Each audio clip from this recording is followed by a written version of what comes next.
सूरत SOG सूरत city ने अडाजड़ police station क्षेत्र से एक व्यक्ति को 374 ग्राम प्रतिबंधित हाइब्रिड गांजा के साथ गिरफ्तार किया, जिसकी कीमत 13,09,000 रुपए है। आप बने रहिए भारत 24 EXP न्यूज। संपादक मनदीप भाई भारद्वाज। सूरत शहर में नशा निषेध अभियान को सफल बनाने तथा सूरत शहर से मादक पदार्थों के खतरे को पूरी तरह से खत्म करने के लिए सूरत शहर में अन्य राज्यों से चोरी छिपे मादक पदार्थ लाने वाले तथा युवाओं को नशे के अंधकार में धकेलने वाले लोगों पर कड़ी नजर रखने के लिए पुलिस उपायुक्त श्री एसओजी नाव द्वारा दिए गए सख्त निर्देशों के तहत पुलिस उपायुक्त श्री अनुपम सिंह गहलोत सूरत शहर के मार्गदर्शन में निम्नलिखित गतिविधियाँ की गई हैं।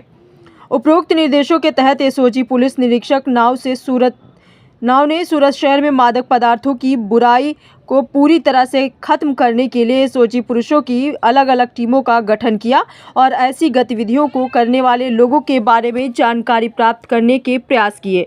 उसी दौरान एसओजी AHCO जगशी भाई, शांति भाई और APOCO देवेंद्र दान गंभीर दान नाव को इस तथ्य के आधार पर जानकारी मिली कि आरोपी सौरव नरेश भाई चौहान उम्र 27 व्यवसाय कपड़े का व्यवसाय करते हैं। मकान number A/801 Nandvan 2 apartment Vesu Surat Adajan honey park road Saraswati school के बगल में साईराम रो हाउस के गेट के पास पाया गया।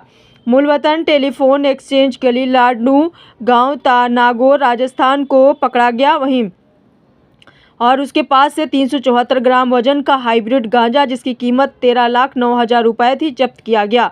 गिरफ्तार आरोपी से पूछताछ में आरोपी का कहना है कि उसे पुलिस ने उस समय पकड़ा जब वह ओटेड आरोपी से कुछ मात्रा में हाइब्रिड मारिजुआना लाकर वांछित आरोपी को देने जा रहा था।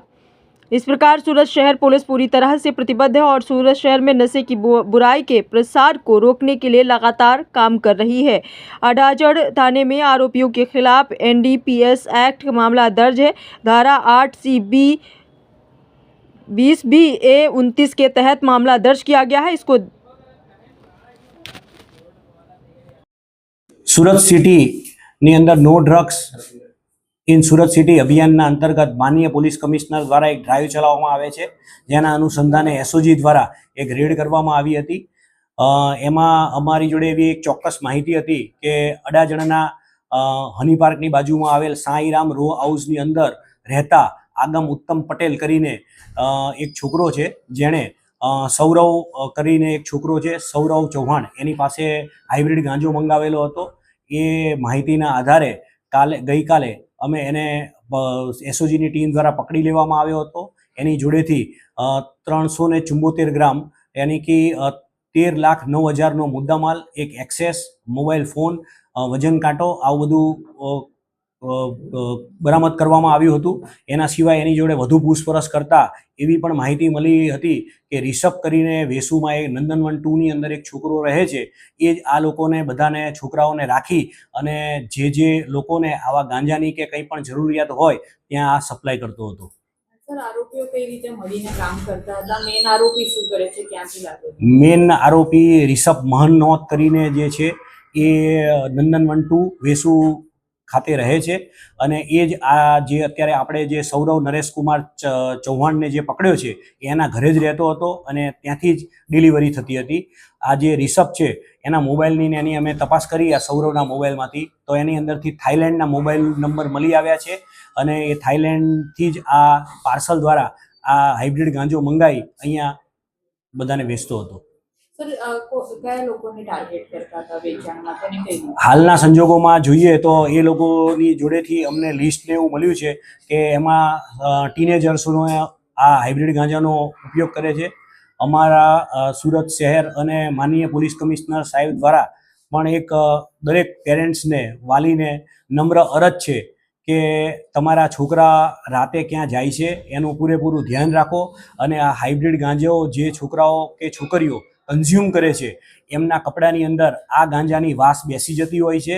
તો જ્યારે સવારમાં આ કપડાને ધોવા મૂકો ત્યારે તમે એટલીસ્ટ ખાલી એ કપડાને ચેક પણ કરો, જો એવી વાસ કે એવું જણાઈ આવતું હોય તો તાત્કાલિક તમારે સુરત પોલીસને જાણ કરો। અમે એમની ઉપર કોઈ કાર્યવાહી નથી કરવાના, પણ એમને અહીંયા અમે એક રિહેબ સેન્ટર બનાવ્યું છે। એ રિહેબ સેન્ટરની અંદર એમની જોડે કાઉન્સલિંગ કરી અને આમાંથી કેવી રીતે બહાર નીકળે છે એનો પૂરેપૂરો અમે રસ્તો ગોતી આપીશું. સર લિસ્ટમાં કેટલા ટીનેજર છે અને કઈ રીતે લેતા હતા? ડેલી લેતા હતા, વીકલી કે મંથલી, કોઈ પેકેજ તરીકે આપતા હતા લોકો? આ લોકોના જે નંબર અને એ છે એની અત્યારે હાલ અમે તપાસ કરીએ છીએ.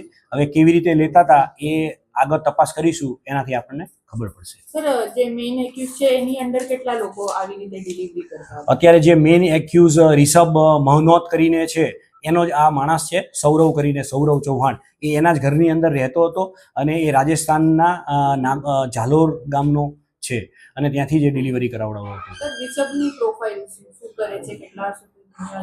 રિષભ નટવરલાલ મહનોત જે છે એ વેસુની અંદર નંદનવન 2 સોસાયટીની અંદર રહે છે. કાલે એસઓજી પોલીસ દ્વારા એના ઘરે પણ તપાસ કરવામાં આવી હતી. એ ત્યાં ઘરે મળી આવેલ નથી. હવે એની તપાસ કરી આગળની એ શું કરતો હતો. આમ એના ફાધરને એનું પૂછ્યું તો એ લોકોનું એવું કહેવાનું થાય છે કે કાપડનો વેપાર કરે છે.